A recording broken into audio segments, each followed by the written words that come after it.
Okay, it's Parshas Balak, and I like to call tonight's shiur. The theme of tonight's shiur really is the eternal tent event of Klal Yisrael. A tent event, the most chashuv tent event we've probably ever had as a nation. I mean, up till a few weeks ago. Anyways, Matoivu oyalecha Yaakov Mishkanaisecha Yisrael. Pasuk in this week's parsha was said by Bilam, but of course these words were said by Bilam, but they were put in his mouth by HaKadosh Baruch Hu.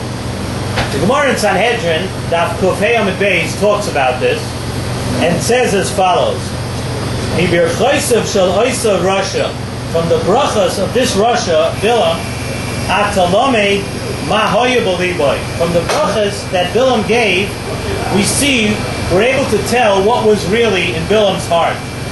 Bikesh Loimar, Bilam wanted to say, Shelo Yehu Lahem Bati Kinesias Ubati Midrashes, because we know that HaKadosh Baruch Hu made him say the opposite of what he wanted to say.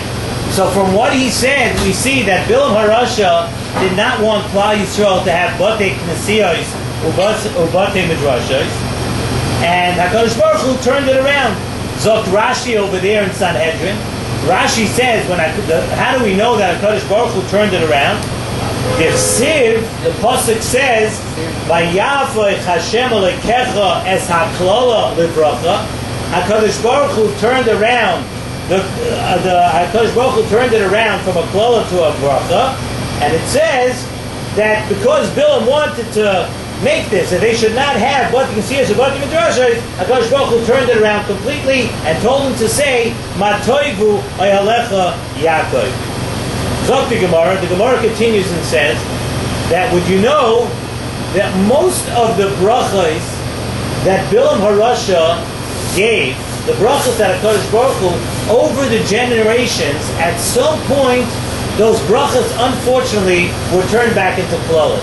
And things happened to Klal Yisrael which reflected these klalos that throughout history, that even though when Bilam said it came out as a bracha, but throughout history, it did happen that they turned around and they became klalos again. Besides, for one thing, there's one thing that did not turn back into a klala, and that is talking about Matoivu oyalecha Yaakov. That stayed forever. That stayed forever as a bracha. The bracha of what? The bracha that we should have Bate Knesiyos Ubate Midrashos.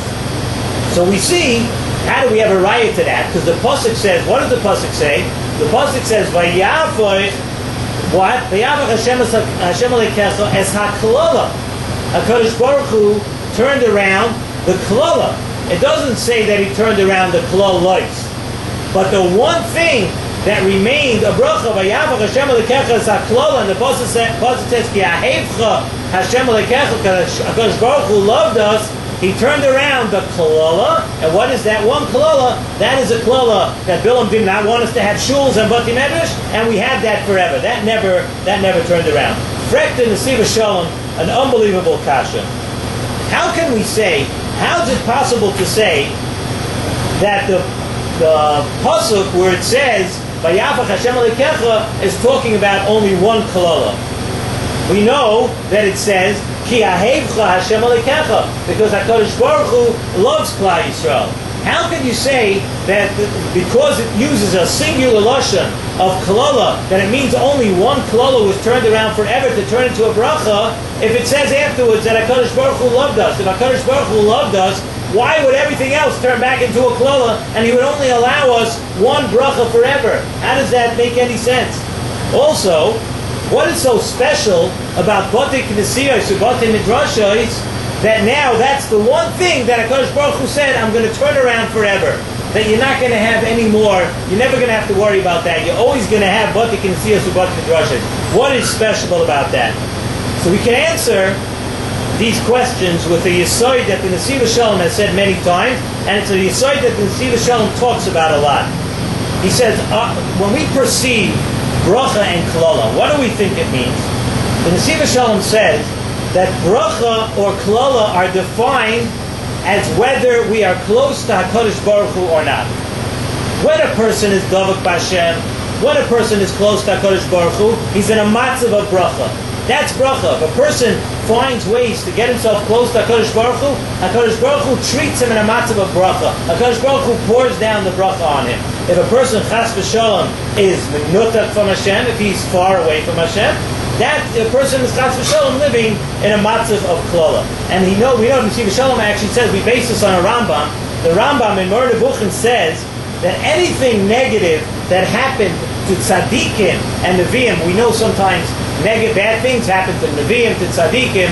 Zok, the Rambam in the Moreh Nevuchim, that anything bad that happened to tzaddikim or neviim happened because at that point of their lives, at that time, they would distance themselves a bit from HaKadosh Baruch Hu. They were far away, so they were left susceptible. They weren't keeping themselves in a matzav of bracha, and therefore, unfortunately, some bad things happened to the tzaddikim or neviim at that time. So in our parsha, Bilam had a goal. What was Bilam's goal? In order for Bilam to curse Klal Yisrael, in order for Bilam to give them a klala, he had a goal, and he had to do something first. What did Bilam have to do? Being that we know now how we gauge bracha and klala, Bilam had a job to do first. First, he had to separate Klal Yisrael from HaKadosh Baruch Hu in order to give them a klala. And that we see in this week's parsha, we see that was the goal of Bilam Harasha in the Chet of Baal Pa'ar and the Chet of Bnei Moav. That by trying to get Klal Yisrael to be over by Baal Pa'ar and Bnei Moav, he wanted to capture the minds and hearts of Klal Yisrael and distance them from HaKadosh Baruch Hu. We know that the hearts and the minds of people are the makaros and tzveikas. How does a person get close to HaKadosh Baruch Hu? It's not by physically reaching up your hands, even though, according to Lipa, right, you could hype off your hand a little, but you can't be, that doesn't bring you in a matzav of tzveikas to HaKadosh Baruch Hu. So Bilam wanted to make Klal Yisrael be over these two averos to distance them from HaKadosh Baruch Hu. We see by tefillin. By tefillin, we say that you put tefillin on your hand, on your arm, which is keneged your lave, and on your head, which is keneged your moyach. In other words, these things are to bring a person close to HaKadosh Baruch Hu, that you should have control and kedusha on your mind and in your heart. So that's what Bilam wanted. What's the way to counter that? We know now the way to counter that is only through Torah and Tefillah. Through Torah and Tefillah, a person can counter, if Chas v'Shalom, he falls into a chet, or he has an asoyan. Through Torah and Tefillah, that's the way a person is able to be metayr himself and bring himself close to HaKadosh Baruch Hu. We know that Torah, by learning Torah, you metayr your mind, you're occupying your mind with Kedusha by Torah, and by Tefillah, we also say, the Gemara says in Tainis, right at the beginning of Tainis, the Gemara says, what is an avodah shebalev? That's tefillah. So we see, through Torah and tefillah, you bring yourself close to HaKadosh Baruch Hu. Those are the two things. And Bilam knew that as long as Klal Yisrael is involved in Torah and tefillah, then we're going to be Davak B'Hashem. And we're not going to be metame. We're not going to be over those averos. And Bilam knew that. That is why Bilam Dafka wanted to be mevatel batei knesiyos u'midrashos. Bilam knew that he needed to get to that in order to get. So what happened? That is vayavoich Hashem.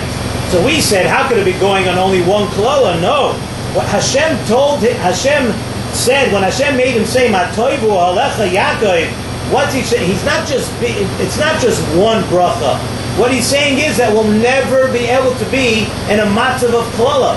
We said Matoivu Alecha Yaakov, it encompasses all klalas. Because if we're in the Bati Midrashas and the Bati Knesiyos, we'll never get to a matzav of klala ever. So it's not one small klala. It's going on everything. The Bati Knesiyos, that was the focal point. That was the thing. It wasn't just one simple klala or one simple bracha. And that we on our children, when HaKadosh Baruch, when we got this bracha of Matoivu Alecha Yaakov, we saw that we're Zoicha. Why we come from this? We're Zoicha through that we, and our grandparents, us, and our children, throughout the generations, from being involved in Torah Tefillah, we stayed Davak HaKadosh Baruch Hu. And we asked, so how could it be that by just having one klala turned to a bracha, we see the ava of HaKadosh Baruch Hu, the Klal Yisrael avada, we see the biggest ava from HaKadosh Baruch Hu to Klal Yisrael. Why do we see? What's the ava? HaKadosh Baruch Hu gave us an eitzah forever that we should remain in a matzav of bracha. You want to bring bracha onto yourself. You want to stay in a matzav of bracha. This is the eitzah forever. To be in the Beis HaKnesset, to involve yourself, to be in a Beis HaMedrash, HaKadosh Baruch Hu, it's the biggest ahava that HaKadosh Baruch Hu has for us, to keep His children, to keep Klal Yisrael in a matzav of bracha forever. Matoivu oyalecha Yaakov. How do you do that? Be in the Beis HaKnesset, be in the Beis HaMedrash. So throughout history, that's the way it's always been. That the Botei Knesias u'Midrashas are the moyach and leiv of Klal Yisrael. Something Shiur Shalom, a very interesting thing, that it's just like it's just like the human body. It says in the human body, even if other things are wrong and going very wrong, but as long as the heart and the mind are going, as long as the heart and the mind are functioning, there's always hope for the person. It's called a living, functioning person. Just like in a human being it's that way, so too it is in the heartbeat and the minds of Klal Yisrael. What keeps Klal Yisrael going? What keeps us in a matzav of bracha? What gives us siyata d'shmaya? If we're involved in the moyach and the leiv, if we're involved in the batei knesiyos or batei midrashos. And that's the tremendous bracha that we got. When we heard Matoivu oyalecha Yaakov, it is such a big bracha that we're still living from that bracha today. And if a person, listen to Shiur Shalom, if a person wants to keep himself in a matzav of bracha, if a person wants bracha to come into his life, you have an easy eitzah. Zok Shiur Shalom, be involved in tefillah. Make it to tefillah. Be at tefillah. Concentrate when you're at tefillah. Shut your cell phone when you're in the middle of davening. Don't do davening with a half baked. Don't do it with a half a heart. You need your entire heart. You need your leiv and you need your moyach. And when it's time to learn, concentrate on your learning. Whatever time of learning you have, how much time you have. It's the quantity. If you put yourself in it, that Avada will be zoicha to keep ourselves in a matzav of bracha and keep up this bracha of Matoivu oyalecha Yaakov.